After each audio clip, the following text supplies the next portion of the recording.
But don't you think it doesn't certainly impede our research? It does call into question the veracity of the claims themselves. If the Gospels have things like contradictions, which they do, where they have such wild stories, doesn't it call into question the very veracity of this people making the claims? Here's the short answer: no.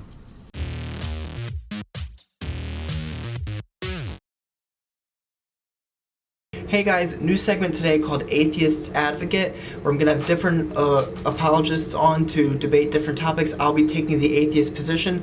A lot of inspiration for this came from Stephen Crowder's Devil's Advocate, so don't be surprised if you see his fingerprints throughout, from the type of character I play to the kind of comedic, theatrical element to all of it. But Stephen Crowder, he said, and I think he said his friend said this actually, but if you're not able to argue your ideological opposition's position as effectively as they do, then you have no business holding the position that you do. So my first guest in this segment is Dr. Gary Habermas, who's the #1 scholar in the world on the resurrection, and I take the atheist position. And the idea here is to give you guys both sides, to present you guys with both sides of an issue like this. So in preparation for this, I really put myself in that mindset, really studied up and tried to understand why the atheists see the evidence the way they do, why they interpret it the way they do, why they come to the conclusions that they do. And I learned a lot doing that. Now, to be clear, the views that my atheist character Maxwell argues in this video do not represent my views. I'm a Christian apologist. Real quick, I do want to apologize for some of the technical issues in this video. This is my first time pre-recording in OBS, and so there are certain things like the video scale kept changing on its own. I had to kind of fix that. There are some audio overlaps and transitions. My audio is only coming in one ear.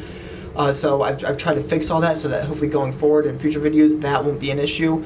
But I do appreciate you taking the time to check out this video. I really want to give a huge thank you to Dr. Gary Habermas. He's busy with a lot of work, and the decision for this video to be a debate was kind of a last minute thing. So thank you so much, Dr. Gary Habermas, for taking the time to do this. And let me know in the comments what you guys would like to see in the future, what you thought my character did well, what you don't like from him, what guests, what apologists you'd like me to have on in the future. Greg Kokel is coming on in September to debate my atheist character. We're going to debate the problem of evil.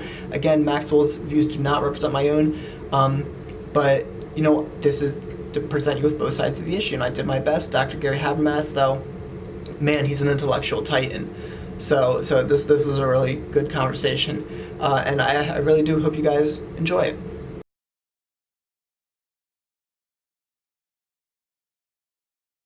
Alright everyone, welcome to Atheist's Advocate.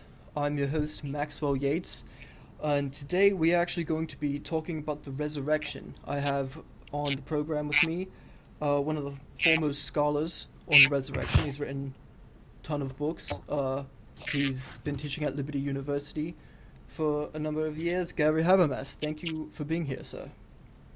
I am glad to be here about a very important topic. Absolutely. So before we get into this, is there anything you would like to mention to the audience about work you're doing? Anything I'm doing? Yeah, anything you're working on that you would like people to know about? Sure. Well, all my life I've worked on the resurrection. I'd have to stop and count, I've done 40-something books, and whatever the number is, it's almost exactly 50% are on the resurrection. So my friends started bugging me, is the right thing, I think, a few years ago, to put everything I could think of down into consecutive, volumes, so that this stuff, in their words, they were not very nice friends. They said, so it won't die with you. And so I'm getting ready to write it down, and I am right now currently at just short of 4,500 pages on the resurrection. So staying busy, and I just passed the 5-year mark doing it. Wow. So I'll be up straight with you. I'm an atheist. I don't believe the evidence is good enough to establish anything like a resurrection or a miracle, but I'll give you the floor to make your case.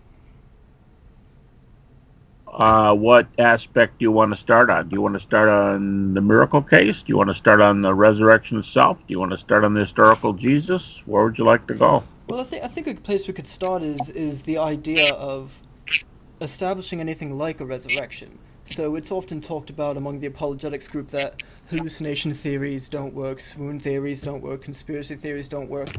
But if we're just to start from a place of our observations, Well, we know hallucinations do happen. Conspiracies do happen. Mistakes are made. We understand how legends develop.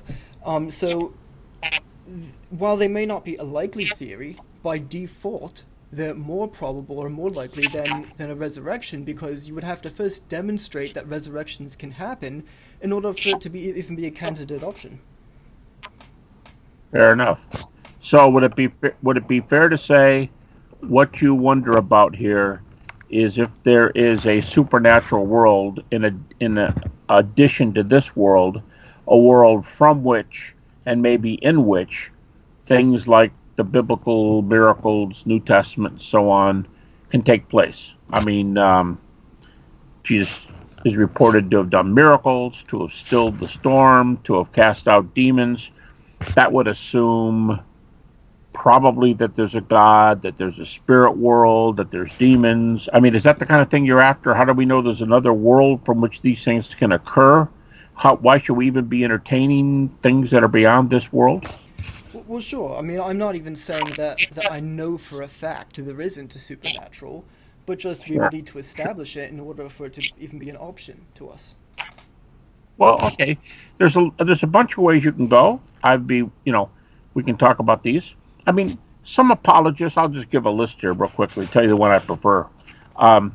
Some apologists want to talk about God's existence. You think about a Richard Swinburne. You think about folks who do that their whole lives. Richard Swinburne's done some major works in this.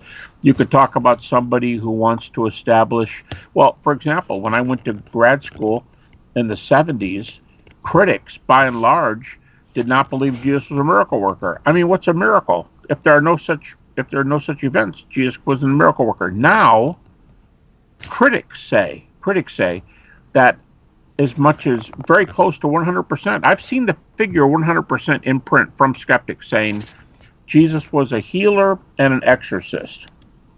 Okay. Somebody might want to talk about afterlife. Those are three examples of there could be another world, another power. I would start by saying, asking you a question. Do you, for example, believe in an afterlife? Would you believe in immortality? Or would you be, I mean, you don't have to tell me what your own personal view is, but would you concede immortality? Would you say, no, we're not going to go there? How relevant is that? I would say there's no evidence for it. If there was evidence, okay, I would believe it, but I don't think there is. Okay, now let me ask you before I give you some evidence. If there is evidence for immortality, would that be relevant given that immortality is the field of an afterlife and the resurrection is talking about the afterlife? And of course, the classic Christian view of the afterlife is immortality. So if we can show there's a realm like that and people go there, people have that kind of life, that would be relevant, right? It'd be like a continuum from afterlife to resurrection. I wouldn't say it'd be direct evidence, but it would be relevant, perhaps.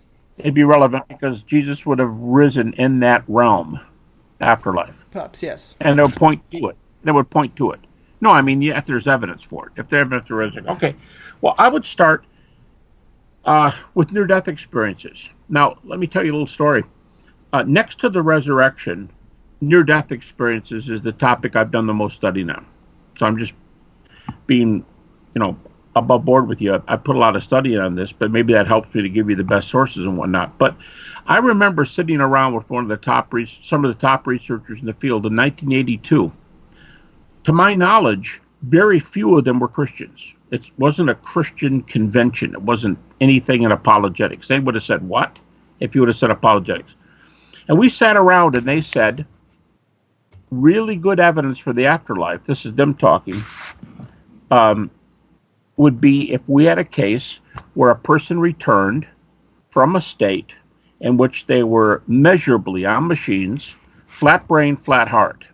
In other words, if there's no measurable heart activity, no measurable brain activity, and you recorded data during that time that can be checked out, a police report, a photograph, and we know that happened while you were, quote unquote, out, according to the machines. Yeah, that would be thoughtful. So we were talking in terms of, wow, flat brain and heart would be neat, but everybody said, yeah, let's be honest, though. People don't turn both these machines on at the same time in your average hospital cases. But then something was discovered right after that, and it goes like this. If you have a cardiac arrest, a simple cardiac arrest, and it comes in different forms, but if you have a cardiac arrest with ventricular fibrillation, that means your heart stops. Boom, your heart stops. If you have a heart attack with ventricular fibrillation, tests show that in 15 seconds approximately, 14 seconds and change, you are measurably flat brain. So that evidential state we were hoping for in the 80s, no measurable heart rate, no measurable brain, if you were in that state, you should not, the tape recorder would not be working. Your brain would not be working. So if your eyes were open and we just passed things in front of your eyes, you wouldn't be able to report them later because nothing was working. If there's no measurable heart, no measurable heart, brain, and your brain's dead in 15 seconds. But what if that evidence were not, what if those evidences were not running across in front of your eyes? What if you saw something from 2 miles away? What if you were blind and the only time you've ever had sight was during your near-death experience, and then you were blind again? I can go on and give you other examples because I argue there's 5 cases of near-death evidence in 300 evidential cases. I can tell you some if you want them. I'll give you a few that are really outstanding, which argue that there's a life after this one of some sort. Now, tell you what, let me just give you 2 or 3 little ones, and you tell me what you think. Little because they're brief. Some of them are more detailed. One lady had a near-death experience in the hospital, and she was up above her body, and she said, as soon as she came to, she said, "Hey, I'm obsessive compulsive. I memorize big numbers, and while I was out, they were pounding on me. There is a riveted number on top of that machine over there in the room," and this machine was like 6 to 8 feet. They had to have a guy stand on a ladder to read the number. And she said the number is, and she reported 12 numbers. And she told the nurse to copy it down, and she did. Later, they were moving that machine out. They didn't need the machine in there anymore. They moved the machine out, and the nurse said, "Ho, wait a minute. And they checked the 12-digit number, and it was correct. The woman correctly reported a 12-digit number. In another one, the person kind of said, I slipped through the operating wall to the next chamber, and I saw a man having his leg amputated. And in fact, that surgery was going on at the same time, and the man was having his leg amputated. And she gave a blow-by-blow description. No matter what the state of her head or heart, sometimes both stopped. Another one, a woman said, "Why didn't you run this test on me?" And the doctor said, "Well, I did run that test on you." And she said, "You did not." And he said, "You did. I was in the room. The machine is right there." And she said, "Look, the machine is in the room, but I was up above my body, and guess what? It's not plugged in." And the doctor went down and checked it, and sure enough, the machine wasn't plugged in. Now, those are just some very quick examples. But if on paper, a brain and heart, as far as we can tell with our sophisticated machinery, are not working, I would think I have to be open to evidential cases, a car accident that happens outside, something that happens in a different state. Some of these are a long way away. And they look in on them, they give evidence, and we have the evidence recorded otherwise, and we know the person was out during that time. Now, what kind of initial response do you have to that? Well, my initial response is these are stories, and there's stories like this about UFOs, about people saying they've seen Elvis after his death. I'm curious if you were physically present for any of these, or if these are all just kind of secondhand stories you've heard. Okay, first of all, you say secondhand stories.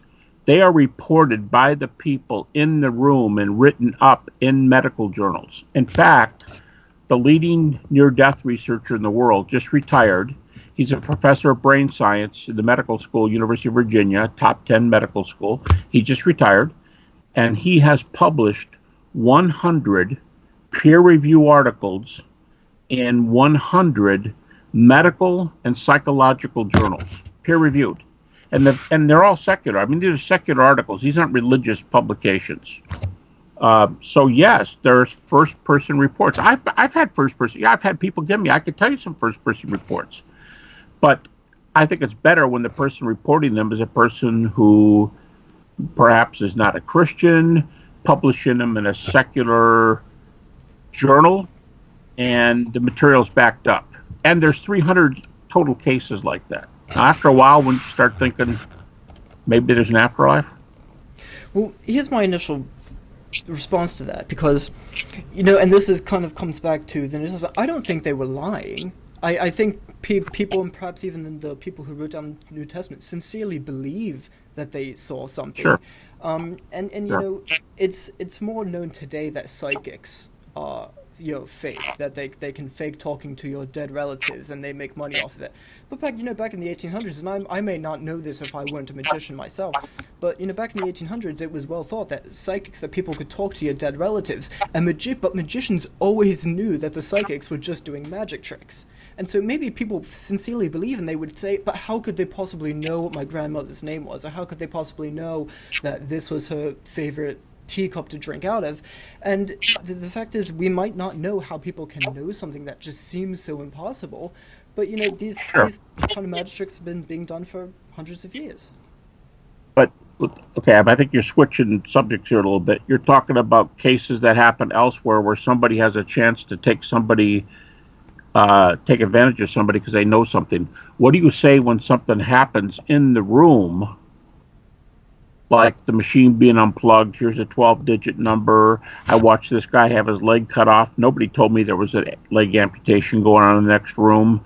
And I could give you super complicated cases. I can give you cases, well, I won't go into detail. I've got a lot of them here. But what I'm saying is that that's not analogous.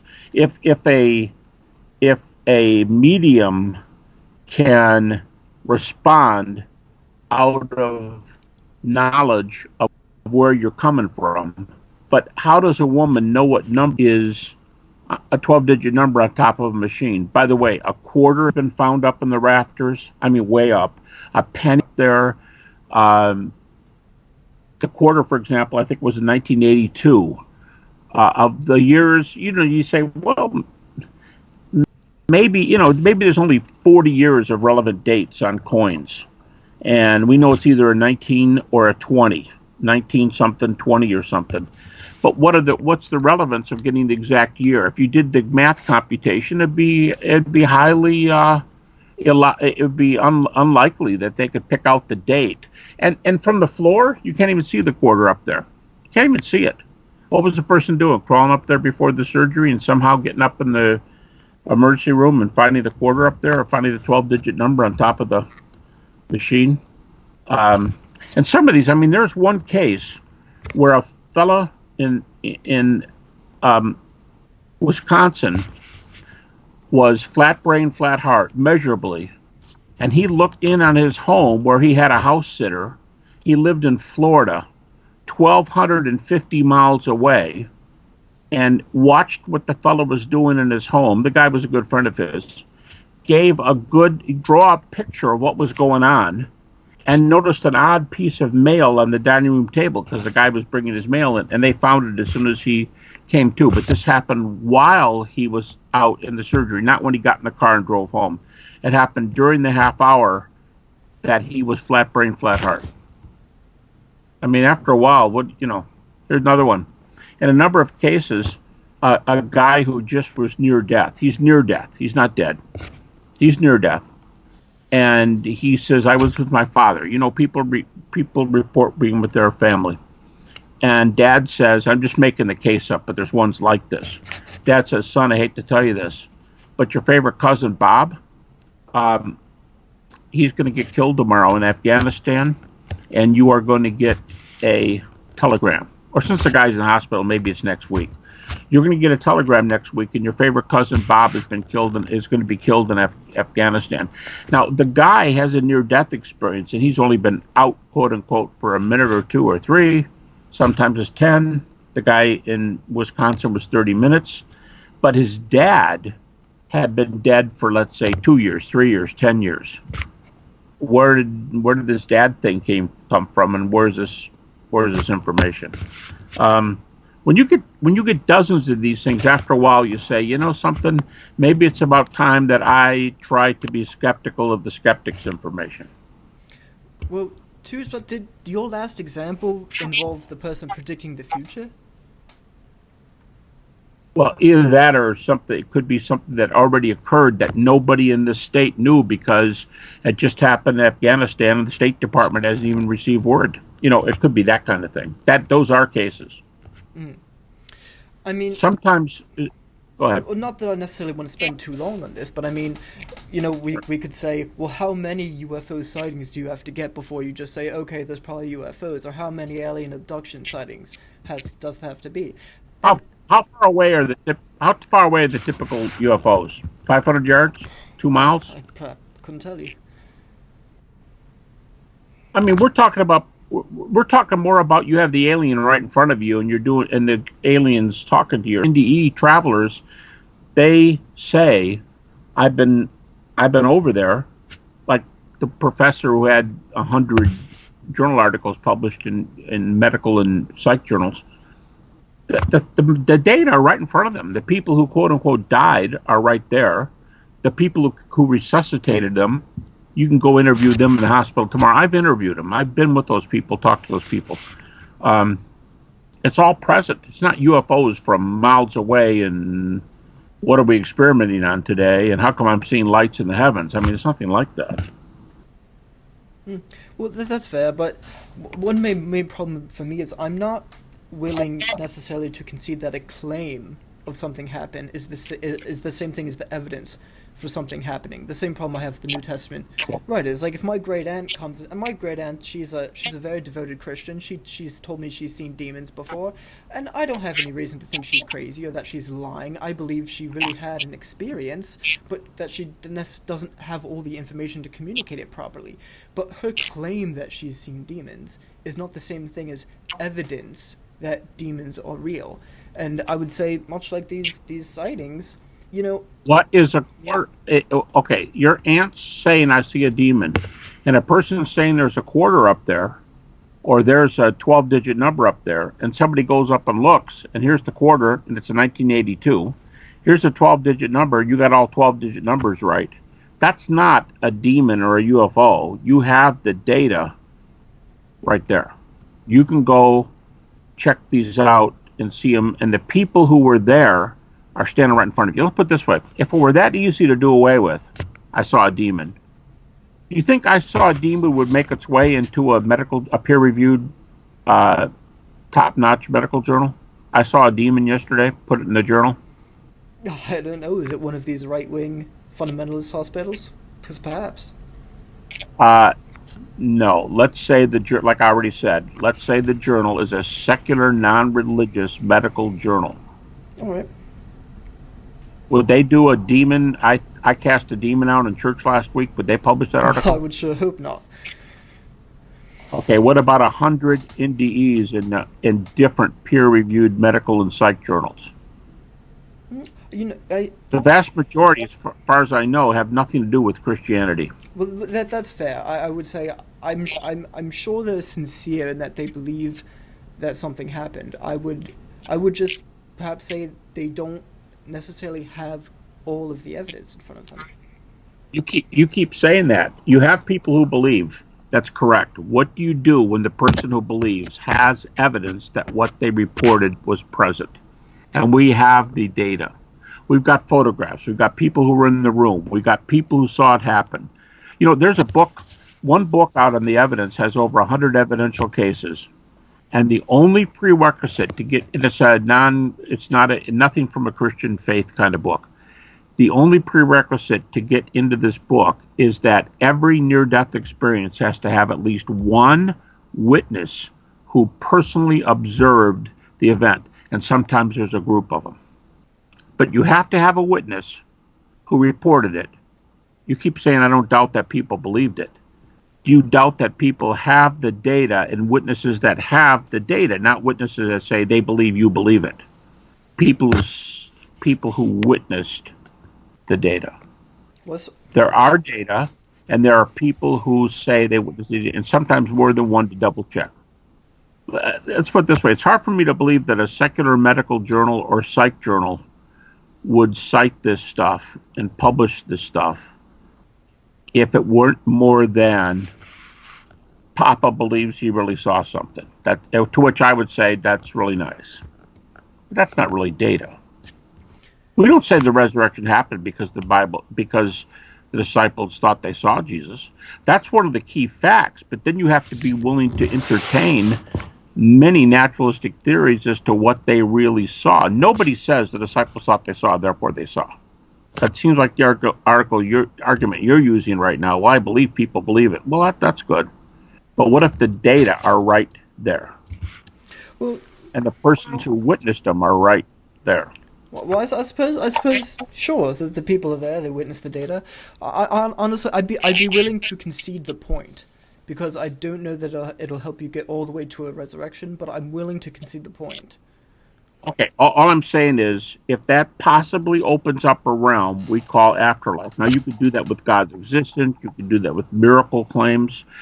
There are double-blind prayer tests that have been tested and published in secular medical journals. Double-blind prayer tests. If there are tests for supernatural, is where I'm going. But the reason I like NDEs is because it's the same kind of data in which the resurrection, the milieu of the resurrection is called afterlife. And the milieu of near-death experiences is afterlife. So they're that much similar that if there's a realm like that, we'd have to give the resurrection, I would think, a good look. The resurrection would have to have more evidence, but it would give us a head start. So that's why I started there. Yeah, fair enough. But okay. I think, and this is one of the problems I have, is that even if you can establish some kind of supernatural, and let's say you even could prove Jesus rose from the dead, I don't know that you could make a compelling case that they're causally connected, because the story in and of itself, I mean, most of these claims that you would maybe base your minimal facts on come from the Bible. Right. Right, they come. So the whole story's credibility has to be called into question, especially when you have a story that's so bizarre as God having to sacrifice himself to save us from a punishment that he's going to give us, but this whole idea isn't even. It's not even original to Christianity. I mean, blood sacrifice is the idea that you had to shed some blood so that one person's sins could somehow magically be transferred away. It was practiced in all religions, all cultures, all different contexts, even in Judaism prior to Christianity. So when you have a story that's so bizarre, so you've mentioned several claims here. You started by kind of going off on the minimal facts a little bit. I argue that using only a half dozen facts, and here's the key: the half dozen facts have two criteria. Number one, that the half dozen facts are multiply attested. Of the 6 I use, I have a list of about 100 different criteria which illustrate those. And here's the key on the minimal facts: none of them require anything like inspiration or the New Testament being inspired. Let me say it this way: the New Testament could be unreliable for what I'm doing. The New Testament could be unreliable, and these facts still obtain. In other words, these facts still are true, even if the New Testament's unreliable. You go, well, how in the world do you get that? Because guys like Jewish New Testament professors, non-Christian Jewish New Testament professors, atheist New Testament professors, Bart Ehrman, Garrett Ludeman, atheist New Testament professors. I had a dialogue years ago with an agnostic New Testament professor. We were dialoguing about the minimal facts, and the talk show host, after I gave 6 of them, the talk show host asked the agnostic, what do you think of, and he's a PhD in New Testament, by the way, the agnostic. And he said, what do you think about these 6 facts? He said, I'm good with them. You use them. They're very well established. So what I'm saying is I don't have to start and go, all right, now, Jesus said this book's inspired. Will you grant that? No, that's not where I'm starting. I'm not starting with the inspiration of this book. I'm starting with it being a report of something. And critics like Bart Ehrman, famous probably the best known skeptic today, an atheist New Testament scholar, concedes these facts. I could give you a list. Atheist, agnostic, Jewish, New Testament scholars. They're going to grant these 6. Now, if I use these 6, what I'll be prepared for is that person to say, well, you mentioned earlier, what if there's a swoon? Okay, great. What if someone stole the body? Okay. What if someone's lying? Good. Let's talk about it. By the way, 5 of those type theories are listed in the Gospels themselves. So people at that time were entertaining these ideas. Anyway, here's my point in the sentence.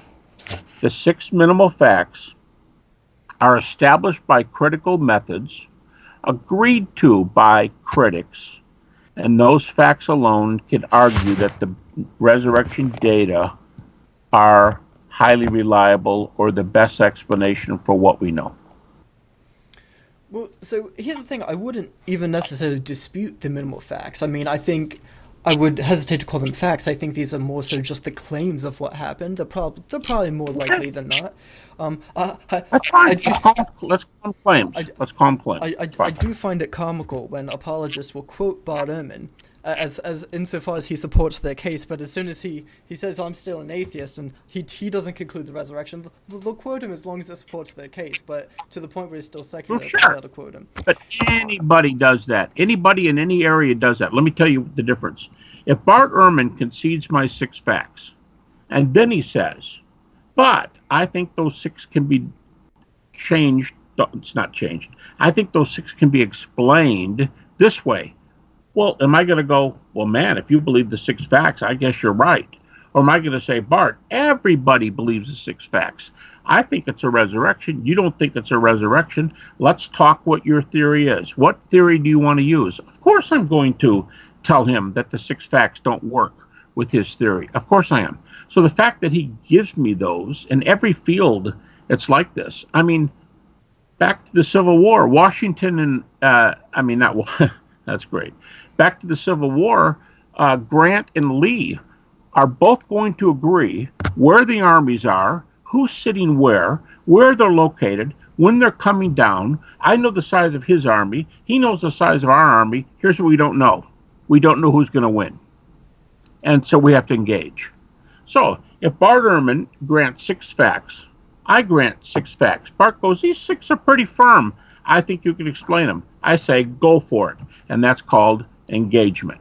And I'm going to engage and dialogue, and I'm going to argue that his explanation of the 6 facts don't work. But that doesn't mean that that doesn't mean that Grant and Lee, that doesn't mean the armies weren't there. It doesn't mean there's not a river in between. That doesn't mean that these guys didn't have muskets and horses and cannon. I mean, we can agree on the building blocks, but we don't know who's going to win the battle. So you fight the battle, and that's what happens in a debate. Yes, well, I know it's a popular point now to say, well, we don't need biblical inerrancy, or we don't need these to be super reliable doctrines to establish these minimal facts, as you call them. But don't you think it does certainly impede our research? It does call into question the veracity of the claims themselves. If the Gospels have things like contradictions, which they do, where they have such wild stories, doesn't it call into question the very veracity of this people making the claims? Here's the short answer: no. And let me tell you what. Let's say you're a prosecuting attorney. We're having a battle in a law court, and I know it's a very simple illustration, but we are trying the case of a car accident.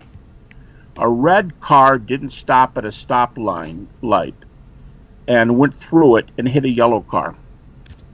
If a witness says those weren't the colors of the cars. One of them was more of a greenish color. Great. He stopped at the stoplight, but he stopped and then he went and it hadn't really changed yet. Okay, great. It wasn't a guy driving the car. I'm pretty sure it was a woman. Okay. Well, we'll take a look at that.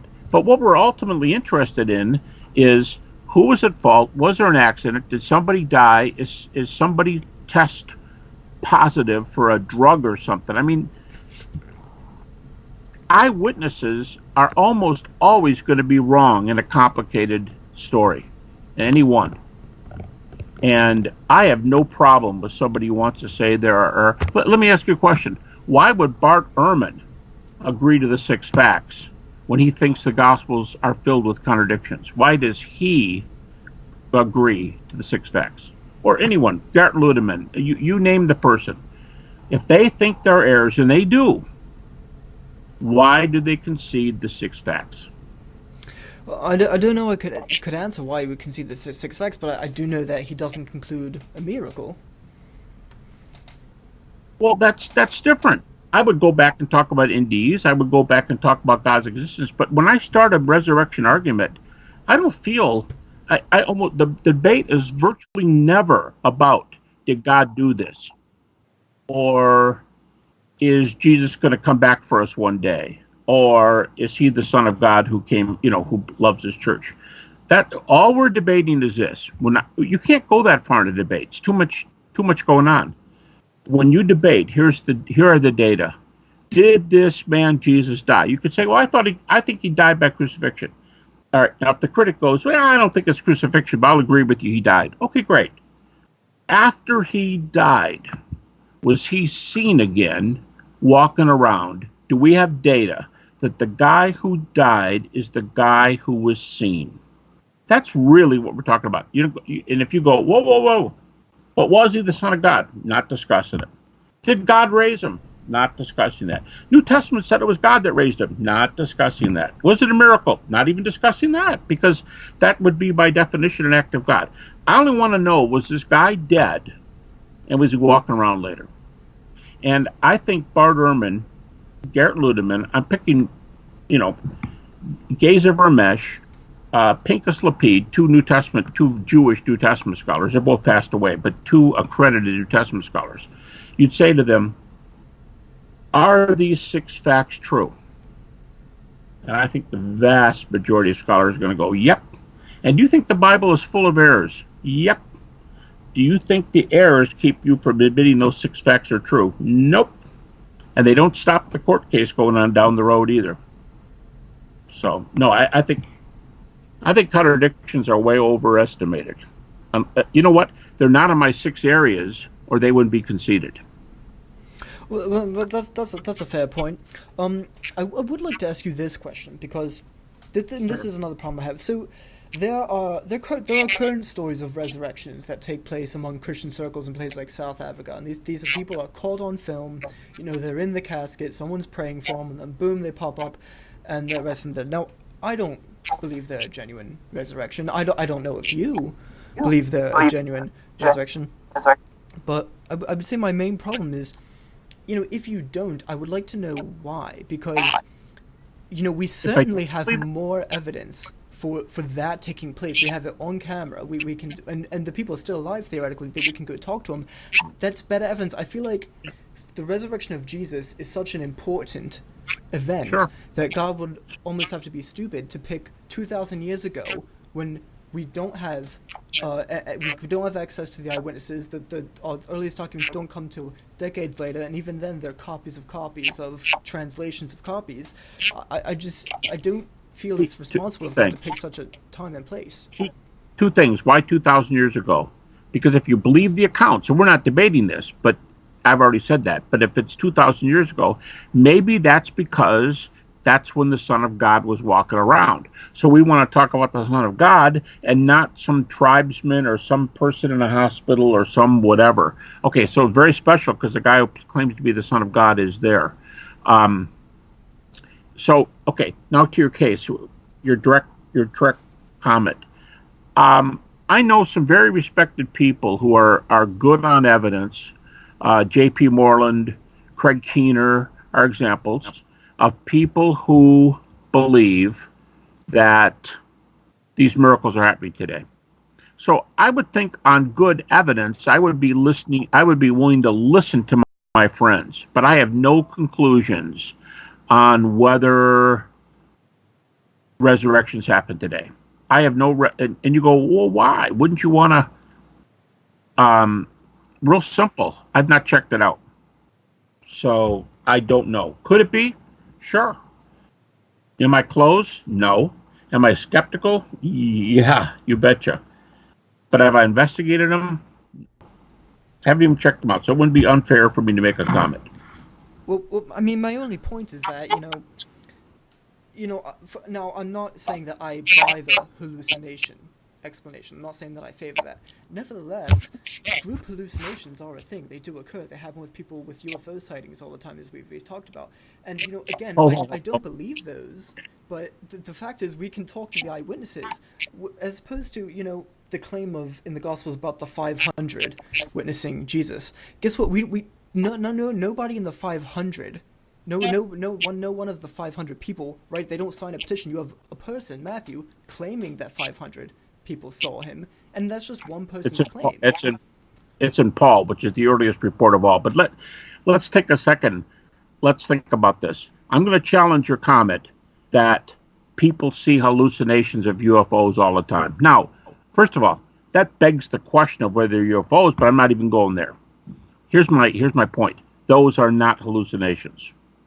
You need to study the hallucination literature. If we can agree that thousands of people can see objects in the sky, you see those lights over there? Yep. Does it look like an object? Yep. Could that be a plane? I don't know. It looks kind of like it. There's something up there. Yep. What do you think? I don't know. Could it be the government trying something? Really don't know. But is there an object up there? Yes. An illusion is when you see something and misinterpret it. An illusion is something that's real, but wrongly identified. At least that's what you're checking for. Is it wrong? An hallucination is seeing something in thin air. When 5 people see a disc flying around and they go, we don't know what this is, but we've all seen it. And we've got photographs. Great. What is that? Well, I don't know what it is, but it's not an hallucination. It's at worst, it's an illusion. We're misinterpreting real data. An hallucination is no real data. It's, I stop talking to you, and all of a sudden my deceased grandmother is standing right next to me, and I go, did you see her? Grandma, what are you doing here? And everybody else in the group's looking at me going, I'm calling 911. That's an hallucination. UFOs aren't hallucinations. I think we got to get that down because we misapply illusions and delusions, neither of which are hallucinations. Okay, Fana, perhaps I shouldn't have used the word hallucination. Perhaps I misspoke. My only point there is we certainly have more evidence for at least those claims than we do for the New Testament, especially when we know, the church fathers come along in the 4th century, and they just get rid of gospels they don't like Thomas and Peter and Judas, and they just basically construct a religion based on the preferences. And again, one person, Paul, claims 500 people saw him, but we don't have any access to those 500 people. All we know is Paul said it.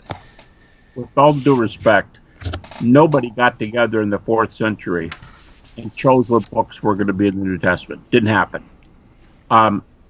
Most of all, nobody did what the example you gave. Nobody got together in the 4th century and said, Gospel of Peter and Gospel of Thomas are not going to be in this collection. That wasn't decided. What were the councils of Nicaea and Laodicea then? They weren't about what books are in the New Testament. We already have a document called the Muratorian Fragment from 180 AD. The end of the document is broken off, so we don't have the last few books. But virtually the entire New Testament is listed in 180 AD. It's very well known. It's called the Muratorian Fragment. It's half the distance of time you're talking about. And nobody sat down in Nicaea. Look it up. Nobody ever looked at Nicaea or Chalcedon and said, let's choose these 66 books. Didn't happen. Okay, I mean, let me remind you, I don't need a body of books. I'm using 6 facts that could be in Peter, Gospel of Peter, could be in the Gospel of Thomas. Thomas is a sayings document, but there's references to events that happened, including the death of Jesus in Thomas. There are these events there, but they're early. Let me ask you a question. Do you think the average skeptic now, no matter how intelligent, do you think the average skeptic knows that, let me cite Urban, let me cite Gert Ludemann, let me cite, tell me the skeptic you want. Do you realize that they will acknowledge that the earliest reports of resurrection, including the appearance to the 500, come from 1 to 2 years after the cross? Are you asking me if I accept that? No, did you know that skeptics, atheists, Jewish New Testament scholars, atheist New Testament scholars, skeptical New Testament scholars, agnostic New Testament scholars will grant, I'll give you names and sources if you want, but skeptics will tell you, unbelievers, non-Christians will tell you that those reports come from 1 to 2 years after the cross. So I'm just saying, it's not even when John was written, 65 years later. And it's definitely not with Chalcedon in 451 or Nicaea or Constantinople. All those are 4th and 5th century. Nothing like that happened. Nothing like that waited that long. There are sources from 1 to 2 years afterwards.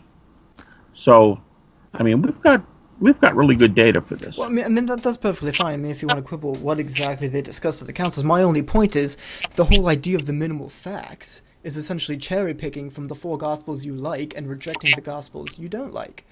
And again, it's this idea. I don't even use the gospel for the minimal facts. I appreciate you guessing where I'm doing this, but the minimal facts are established from Paul's epistles, which are easily the key the Bible, data granted by critics. Yeah, but see, every time you get yourself in a little hot spot, you'll go, well, okay, I'll kind of concede this, but, and then you're wrong again. I mean, with all due respect, and you go, well, then, all right, this is fair, but then I think I'll go over here. Now you can't go over there because of this. Okay, I'm open to that, but maybe we should go over here. No, that doesn't work. And these are all dead ends. Here's the key.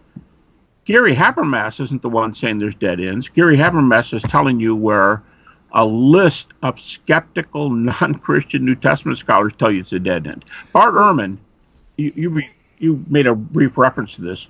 Bart, that Jesus exists, spends at least 10 pages on the radical Jesus never lived crowd's views, and their view that resurrections, in fact, you referred to it earlier, that these things are from the dawn of time and they're pre-Christian and their treatment. Bart Ehrman goes after that. He says it's a bunch of baloney. There's no report like this in the ancient world. And he goes off on 10 pages on the copycat theory that Christians copied from other people. Bart Ehrman is not a covert Christian.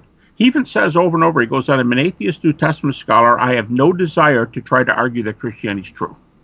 But he's going to tell you if you think you got your data wrong. I appreciate that. I mean, I think the guy's very honest. No, that means he agrees with me.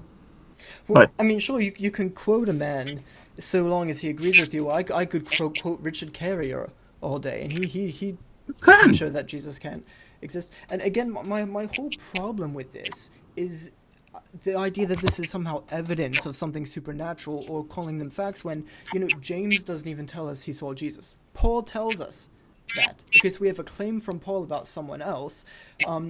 This idea that, for example, there's enemy attestation to the empty tomb. No, Matthew tells us there is. And for all we know, that could be a double bluff. We don't have something from the Jews saying this. We have Matthew telling us. Okay, so you don't want to accept Matthew from 50 years later. Okay. But the Jesus seminar, the guys that throw the beads in the hat and rule out, depending on how you count the beads, 80 to 90% of the red letter words of Jesus are out the window.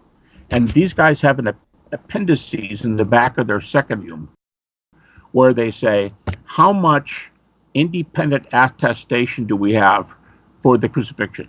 How much independent attestation do we have for group appearances? How much independent attestation do we have for this, and this? And they will give you facts, incredible facts. And these guys throw out, you asked about contradictions earlier. These guys throw out 80 to 90% of the red letter words in the New Testament. And they're going to tell you, I have multiple, but by the way, you know what color Paul said I saw the risen Jesus? Now in the just 4 colors, the Jesus seminar, red means it happened, or as close as we can get. Pink means it probably happened. Gray means it probably did not. And black means no way. They list Paul as red. Paul says twice, well, it's more than that, but 2 real clear times, I saw Jesus. They list it red. Now you go, what about James? You only get that from Paul. Well, in that same list, Paul says he appeared to Peter. You know what they call Peter? Pink. And they specifically made your point. They specifically said, if Peter had told us he saw Jesus, we'd call it red. But because it comes from Paul, that's a pretty good source. We're only going to call it pink. What does pink mean? Probable. So we have a red Paul appear to Paul. We have a pink appear to Peter. And then they add this in their notes. They go, and from what we can tell, we got the women in there too. Now, they don't say whether the women are red or pink. But there's 3 red or pink verses. That's a yes or a probable on red and pink. And it's the Jesus Seminar who says these things. Maybe the most skeptical people around, and they tell you how many things we can write about Jesus. The point I'm making is I don't let my views stand at any point in this dialogue. I'm not citing my views unless I'm reporting what the critics say. I'm saying critics think you can get there on their data, with their methods, with their presuppositions, with their lack of belief. And they say, yeah, we've got this data. Now, what do we do with it? And I go, well, yeah, what do we do with it? You come up with another view. Bart Ehrman says, by the way, I'm not going to pick another theory. I'm not going to pick a naturalistic theory. Here's another one. Bart Ehrman says, you can't prove the resurrection happened by history. Next sentence. And neither can you prove the resurrection didn't happen. That's an atheist. Whose side's the atheist on? And he says you can't prove it didn't happen. In fact, here's another one. Bart Ehrman says more than once, I am not prepared to answer whether they really saw anything. He says, I'm not going to answer that. And I go, well, this is interesting. They aren't believers. They're atheists. They're the ones I'm citing. Yeah, well, see, I also wouldn't claim that you could use history to disprove the resurrection, but extraordinary claims do require extraordinary evidence, and so of course it can't just be historical documents alone that try and establish a resurrection. My only point is, even if you could disprove every natural theory, that wouldn't mean by default it's a miracle. And you said you're not injecting your views. Well, sure, and so long as you're not injecting your own views, you're stuck quoting a bunch of guys who don't get to a resurrection, who would agree with you on most of this history, but wouldn't get to a resurrection. When you do inject your views is when you say, oh, but a miracle is responsible. You know why? Because if you go back to the court case that we've introduced a couple times, and we're opposing lawyers, we could put 6 pieces of evidence on the table that you and I are both totally agreed about. And you're going to say, my client didn't do it. And I'm going to say, your client did do it. That's where the rubber meets the road. And now you and I have to get after it and talk about who's right about whether this guy is guilty or not. But just because I buy your 6 facts and you buy my 6 facts, that's fair. We're putting in fact, you have disclosure in court cases. You have to disclose your data. And if both sides agree with it, that's fantastic. But don't expect me not to say anything when the lawyer goes, oh, and by the way, my man wasn't even there. Or, yeah, he was in love with this person. He never would have killed him. I'm going to say, yeah, but you agree with my 6 facts. I know, but not used that way. Not that that's how it happened. So I'm totally within, if the body of scholars can agree to X number of facts, the rubber meets the road when we start dividing up and going, now, guys, let's go to it. What gave rise to these facts? Yeah, there's always going to be a difference, and I'm not going to say to you, man, you've been a good lawyer. You agreed with my 6 facts. I'll concede the case to you. No. When we got down to whether your client's guilty or not, that's where we're going to go after it. But there's no reason we can't agree with the data coming into it. Yes, well, I think it's funny you use a court case analogy as if the disagreement is simply this man killed him or this man didn't kill him, when in reality one person's saying this is the guilty party, and it's almost as if you're saying, no, God struck him down with lightning. I think a judge would laugh you out of court if that was the case. But I would like to ask you... Yeah, except that's not what I'm saying. I'm saying he was killed by almost being whipped to death and then being crucified. It's a very human thing. No lightning, and God didn't kill him. Raised him from the dead. It's not. But here's a question about your minimal facts approach as a whole. So you've said there's 6 minimal facts. Let's exclude this idea of minimal facts. How many facts would you say are there overall, regardless of whether or not scholars agree upon it? Boy, I was going to stop you right when you said the 6. I was going to say there could be 100. All the 100? I'm not saying there's only. No, I don't say that. You know what? When I say here's what I literally say in lectures. I'll say, let's say there's 50. Let's say there's 60. If you took all the Gospels, let's say there's 80. I'm going to boil it down to 6. I specialize in resurrection. I have never counted how many different pieces of data the Gospels and the Epistles think happened. Now, we're talking about their beliefs now. I don't know how many they report because I only need 6. I think I only need 6 to make my case, and everybody grants them. Okay, well, the only what reason, difference if there's 20? I'm 20 better. or 100. I mean, let's say there's 100, and because this gets to the Right. problem I have right from the get-go is you've already poisoned the well from the get-go. First of all, you've accepted an explanation for which we have no evidence. That's miracles, a God, that resurrections are possible. So the well's already poisoned. No. Why do you keep saying that when I've never asked for God? I never asked that it be a miracle. I never said Jesus was the Son of God. I never said this would prove Jesus. We're only discussing whether a man who was crucified walked and talked a few days later and was observed. I never called it a miracle. I never said God did it. Well, wouldn't it have to be a miracle if a man who's just killed is now walking around? Well, I guess if you're the naturalist, or at least you're representing naturalism, you could always say, I don't know, it could be a freak event. You can always say that if you want to. I don't know, it's not my view, but you could say that. Well, I couldn't say that because we have no evidence for it. My only point is that if there's 100 facts, and we have an explanation, a good explanation would explain 80 or 90. A great explanation would explain 99 of the 100 facts. But you're specifically picking only 6 facts to fit your explanation. Because that's what we have in common. I think we have more than just top of my head. I'll bet you if you talk to the Rudolf Boltzmanns and Bart Ehrmans and Gerrit Ludemans and Geza Vermeshes and Pinchas Lapides of the world, you'd probably get 25 or 30 that everybody agreed on.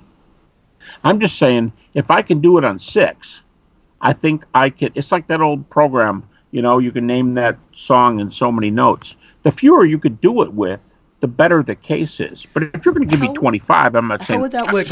If you have an explanation and it explains 6 facts, but not the other 94 facts, how's that the best explanation? What if I can get to my verdict, not just, I'm going to pick these 6 because I'm cherry picking.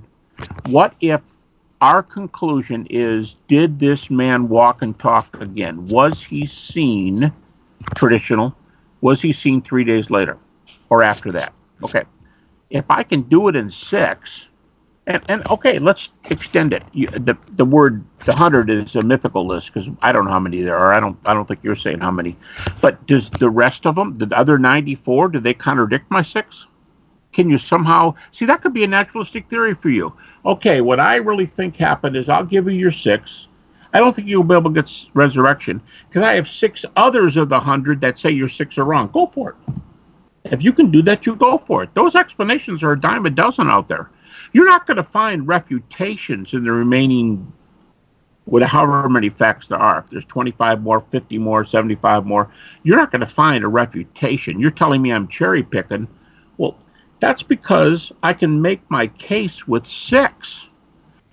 I guess you'd have a point if you go, well, I got 10 more that say you're lying, or say Peter's lying, or Paul's lying. Okay, good. Let's hear it. But if I have 75 more, and they make my 6 look even better, where does that leave you? I mean, this is a bigger problem. I mean, why assume that all of the facts have to be causally connected at all? Like, for example, the hallucination theory doesn't account for the empty tomb. Okay, fair enough. But why do the two have to be causally connected? Why couldn't somebody else have stolen the body, and then the disciples get confused and hallucinate? Yeah, they could have, and that's your right. And if you want to sit here and say, let's go hallucination, I'll drop everything and go hallucination. And you'll go, well, of course, you think that doesn't explain the empty tomb. You're right. And you go, for the empty tomb, I'm going to take Peter stole the body. I mean, you're going to make something up. And I'm going to go, let me tell you why Peter didn't steal it. You can take as many theories as you want. I'm an open-minded guy. Go where you want. Well, I mean, I don't You want even advocate make, for the hallucination theory. My only point is hallucinations happen, resurrections don't happen. Ergo, hallucinations are a better explanation, as unlikely as they may be. No. Now, look, that belies a supernatural. If you're going to get on my case for belying a supernatural illustration, you're assuming a natural illustration. Why is a hallucination better than a resurrection? If okay, look, this is if. This isn't what this debate's about. But if there's a God, if Jesus was a miracle worker, if Jesus predicted his miracles ahead of time, or a resurrection, because that would show he was in the know. If the Shroud of Turin is a burial ground by Jesus, and now Barry Schwartz, non-Christian Jewish shroud scholar, and says the man buried in the shroud is Jesus. If the shroud, I'm not saying it is, but maybe it's an evidence for it. All these come together like this, and if you go, well, yeah, whatever. Well, I don't know if I like I don't know if I like hallucination or not. What if I tried this one? What if I tried this one? Please do. I've never tried to stop anybody from. I already told you there are 5 major theories in the pages of the Gospels themselves, and guess what? Of the 5, 3 of them are thought up by believers. Believers can have very active, questioning minds too. Yeah, well, we are running out of time, so final question for you. Okay. If Jesus was able to appear to the disciples, as it's claimed, he was able to appear to Paul, the 500, all these different people, and everybody's eternal fate rides on this question, and he knows, I don't know what would convince me from history, but God knows. God could appear to me, he could appear to every skeptic, instead of sending us to hell for using critical thinking. You know what? Invite me on again and we can talk about that. But look, the issue with this is, it's sort of like, all right, I think we worn this topic out. And you know what? You know, the resurrection's looking better than I thought. But why hell? Well, I don't know, but hell doesn't disprove the resurrection. And what if I told you, because there's a lot of people doing this, I'll just give you a short answer. What if someone said, well, you must be most ticked off because you heard a sermon when you were younger about people burning in hell forever and God putting them on a spit and roasting them. Well, that's not what the Bible says about hell. Hell is a place of separation, like C.S. Lewis says. It's being given over. You say you want nothing to do with God. He's putting you in. He's going to let you off on you. He's going to put you in your own category. Whatever it is, you're not burning. You're not this. You're not that. You know, I have a book I'm looking at over my shelf. There's a book over there, 4 views on the end times, and one of them, an evangelical conservative Christian, argues for universalism.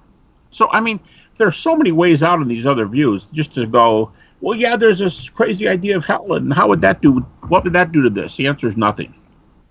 Let's put it this way. If Jesus appeared to his disciples, Jesus appeared to his disciples no matter what hell is or isn't. Sure. But he cared more about the disciples than me and other skeptics like me today. Is that your claim? What's that? Is your claim that No, he cared more about the disciples? I didn't hear what you said. I didn't hear what you said. Well, he would care more about the disciples than me and other skeptics like me, because he could appear to me and I'd believe. I don't know what you're saying. You're not going to believe unless Jesus appears to you? No, I mean, I don't know what would convince me God does. He hasn't done it. What if God? Okay. He appeared to Paul, right? I mean, on the Christian view, with some pretty good evidence, he appeared to Paul, right? On the Christian view, he appeared to Paul. Oh, was Paul a skeptic or a believer? He was persecuting Christians. He was a skeptic. Okay. James, the brother of Jesus, did he appear to James on the Christian claim? According to Paul, he did. Skeptic or not? By the way, that's not the only source for James. If you go back to the Jesus seminar again, John Dominic Crossan, I could check this, but John Dominic Crossan, if I'm not mistaken, lists 3 sources for the appearance to James. 3. 2 of them are non-canonical. So, all right. So there's James and Paul are holding up the ship for your skeptic friends, because they were. Now, why he didn't come to you? What if, especially if you believe in modal logic and so on, maybe God knows. Now, this can't be true all the time, but in your case, why didn't he appear to you? Maybe God knows that he could appear to you 100 times. You're not changing your mind no matter what. That's your right. Like, maybe you could date a person or persons 100 times and never get married. Why? That's your choice. Why? You're not in the marriage market. And maybe the Lord could appear to you 100 times and you're not believing. That's your own business. What I'm saying is, to pick cases and say, why don't I get that right? I don't know. Take it up with God. But in the meantime, don't disprove the don't dismiss the evidence you have because you don't like the fact that you weren't chosen. By chosen, I mean chosen to be one of the witnesses. Well, I mean, remember, doubting Thomas didn't believe, and Jesus appeared to him, but Jesus seemed to say to him, "Blessed are those who believe without seeing." He'd rather us believe without evidence. That's you know what? You want me to tell you something? I agree. But I'm going to tell you something else. That same book, John, same book. You're quoting John 20. In John 10 and in John 14, Jesus said, if you don't believe me for my words, believe me for my works. I would concede that Jesus probably wished that people would take him at his word and believe. But he said there's another way to believe too. Believe my works. All the commentaries are agreed by works in that context. He means miracles. In fact, when they ask him, give us a sign that you're the Messiah, he says, I won't give you a sign except for the resurrection. So he's not opposed to giving signs. And he did appear to Thomas. Does he wish Thomas would have taken him at his word? I'm sure he did. I bet you our dads would have been more honored if we took them at their word. But if I said, Dad, show me that scar that you said you had from World War II, or that you said you got in Vietnam, I'll believe you if I see it. He probably might be a little hurt that I asked for the evidence, but he shows it to me. And that's the way Jesus showed Thomas the scars. But Jesus did not rule out evidence. Twice, John 10, John 14, and Thomas, that's 3 times in that book. He says, if you don't believe me for my words, believe me for my works. And the word there means the next, right after that happens with Thomas, the writer, John says, Jesus did many other things that are written in this book that whoever believes in him will have eternal life. So what I mean is Jesus was not opposed to miracles. By the way, we have very early sources. One historian says Jesus is the only founder of a major world religion who has miracles reported of him within his own life, within the first generation. The only founder of a world religion. Anywhere you want to go with data, the Christians have a very strong case. Doesn't mean anybody has to believe. God doesn't twist arms. Nobody has to believe. I don't know why you're not being appeared to. But now, there are cases. What if the dead are being raised today? Maybe there are cases around you. Go study them. I don't know the answers because I haven't checked them out. What if you could get on a plane and go somewhere and check something out? Maybe you could see one for yourself. But I don't know. Perhaps I could. I mean, evidence is the only thing I care about. I care more about evidence than anything else. And, Jesus has said, if you don't believe me, believe my works, except that we have no evidence that those works occurred. But, anyway, I except for all the ones we've talked about for this whole program, like 6 minimal facts that even skeptics agree with. Well, I mean, those are the claims of what happened. If you want to call them facts, that is absolutely your right. Perhaps you could come on in the future. We could debate it some more. Dr. Gary Hamburgers, I believe is how we pronounce your last name. Do you have anything you want to leave our audience with? I'm sorry? Last point? Anything you want to leave our audience with? Yeah, I would say, you know what? Yeah, I will leave the audience with this. A very important person in my life, the most important person in my life, died when I was very young. I rebelled against that. I almost never tell the story, but I went through a period of severe doubt in my life, and I questioned everything, including the resurrection. In fact, after I had my PhD, I say that not to brag about a PhD, but to make the point, I was some 13-year-old skeptic. After I got my PhD, I considered becoming a Buddhist, very seriously. So been there, done that. I was very influenced by David Hume and there being no supernatural. I walked away from those beliefs, i.e. no supernatural, i.e. another religion is true. I walked away from those beliefs after I studied the data. And when skeptics are telling me these facts are good, and many others, frankly, are true, and the key ones, we can get back to a year from the cross. Their lives were transformed because of it. Some skeptics were transformed too. Yeah, they could have been wrong, but we can't find any way they can be wrong. I started looking, and you might not, you or anybody may not be satisfied with what you could see today. God appeared to me. A lot of people wonder why God's silent. Jesus wondered why God was not silent. My God, why have you forsaken me? People wonder why God's silent today. But those who have searched, me is one, Buddhism and David Hume, no supernatural. I worked through that, and I went to bed many nights thinking the leaves, Edgar Allan Poe style, leaves rolling over my grave, and there's no reason to be a believer. And I came to believe against those earlier doubts that I had for years. Well, a very, very touching story. I'd be remiss if I said anything else. Dr. Gary Habermas, thank you for being here, sir. Enjoyed it. Thank you for being a rigorous questioner. I appreciate that. Absolutely. It's in my nature.